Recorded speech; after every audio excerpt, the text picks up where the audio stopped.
आज संपूर्ण महाराष्ट्रामध्ये वंचित बहुजन आघाडीच्या माध्यमातून जे मतदान झालं त्या मतदानामध्ये संपूर्ण महाराष्ट्रामध्ये आता दणदणीत एक 56 सीट येऊन आम्हा सर्व वंचितच्या कार्यकर्त्यांना अभिमान वाटतोय।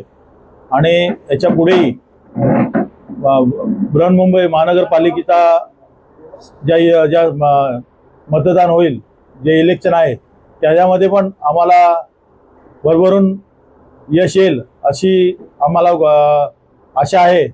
तरी मी सर्व या महाराष्ट्राला सांगू इच्छितो की या महाराष्ट्रामध्ये तळागाळातील जे छोटे छोटे जात समूह आहे त्या सर्वांना या मतदानात आणि या नगरसेवक या आमदार आणि खासदार बनवण्याचा जो भाग आहे त्या वंचितशिवाय कुठलाही पक्ष देत नाही।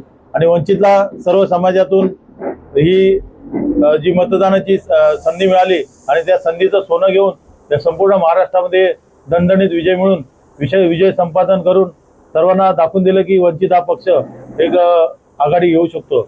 एवढं मी पुऱ्या महाराष्ट्राला सांगू इच्छितो। धन्यवाद। वंचित बहुजन आघाडी चे जे काही उमेदवार आलेले आहेत 55 का 56 उमेदवार आले त्यांना मी माझ्या परिवाराच्या वतीने व स्वतः एक समाजसेवक या नात्याने मी त्यांना भरभरून शुभेच्छा देतो आणि त्यांना पुढच्या वाटचालीसाठी अनेक एकदा खूप खूप शुभेच्छा देतो। त्यांनी खरोखर समाजाचा भला करावा आणि बहुजन वंचित आघाडी ही खरोखर पुढे वाढावं ही मी मनापासून व्यक्त करतो। जय हिंद। आज वंचित बहुजन आघाडीचे 55 सीटे जिंकल्याबद्दल आम्ही पंचशील बुद्धविहार कांदिवली या ठिकाणी त्यांचे कार्यकर्ते म्हणजे आमचे कार्यकर्ते त्यांचे सर्वांचं आम्ही अभिनंदन करतो।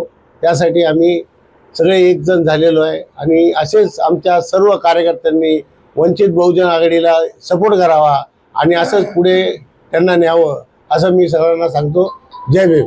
आज सभी को एक आनंद उत्सव साजरा हो रहा है। जैसे कि वंचित बहुजन आघाड़ी के जो भी आज जो नगर सेवक भावी तादाद से महाराष्ट्र में जो आंधी आई है वो देखने लायक है।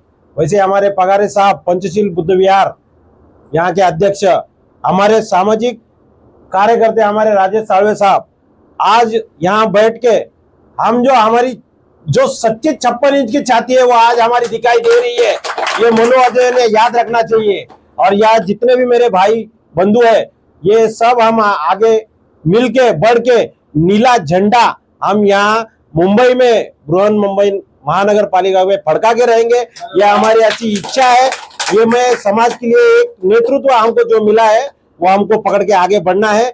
जय भीम, नमो बुद्धाय, जय भारत। पंचशील सेवाभावी संस्थेच्या वतीनं आमचे पंचशीलचे अध्यक्ष अशोक पगारे यांच्या वतीनं मी बाळासाहेब आणि त्यांच्या पक्षाला वंचित बहुजन आघाडीला जे आजच्या ह्या स्थितीला जे बहुमत मिळालेलं आहे ते महाराष्ट्रामध्ये वाखाणण्यासारखे आहे। आणि असेच तुम्ही बाळासाहेबांना साथ द्या हे माझ्या ह्या पंचशील सेवाभावी संस्थेच्या वतीनं आणि माझ्या कनवाळू परिवाराच्या वतीनं मी बाळासाहेबांना आणि त्यांच्या निवडून आलेल्या सर्व उमेदवारांचं मी मनापासून हार्दिक हार्दिक हार्दिक स्वागत करतो। आणि असंच बाळासाहेबांच्या पाठीमागे तुम्ही खंबीरपणे उभं राहा असे मी ग्वाही देतो आणि इथंच थांबतो। जय भीम, जय संविधान, जय भारत। आघाडी मुंबई कार्यकारिणी उत्तर मुंबई जिल्हा यांच्या वतीने मला असं मत प्रकट करूशी वाटतं। आजपर्यंत जे इतर पक्षांनी आम्हाला मोजलं नव्हतं ते वंचित बहुजन आघाडीच्या वतीने आज आम्ही स्वतःला आणि बाळासाहेबांच्या वतीने मोजायला लावलेला आहे। कारण आम्हाला असा आनंद होतोय आज की वंचित बहुजन आघाडीच्या 55 ते 56 नगरसेवक आज आम्ही आणून दाखवले। जे आज आम्हाला हाणून पाडून बोलत होते तेव्हा तुमचा एक तरी नगरसेवक आणून दाखवा, घ्या तुमच्या तोंडावर एक चमाडा मारलेला आहे वंचित बहुजन आघाडीच्या वतीने आम्ही। आणि तो तुम्ही भविष्यामध्ये ही आमची सुरुवात आहे। ये तो अभी झांकी है, पिक्चर अभी बाकी है। अब देखो आगे आगे होता है क्या। वंचित बहुजन आघाड़ी अब अपनी ताकत आपको दिखाएगी। ये मैं सभी हमारे बहुजन वादियों के वती से मैं आपको कहना चाहता हूँ, जय भीम, जय महाराष्ट्र, जय संविधान। जय भीम। वंचित बहुजन आघाड़ी का जो आज विजय का आगाह हुआ है, मैं तहे दिल से धन्यवाद करता हूं। और ये अभी तो ये अंगड़ाई है, आगे और लड़ाई है। हमें जो है कि अपनी पार्टी को मजबूती से लड़ना है और हमको समाज में जाके ये एक आईना बन के दिखाना का है कि हम आरएसएस के खिलाफ वंचित बहुजन आघाड़ी कैसा कार्य काम कर रही है। जय भीम, जय बौद्धराज।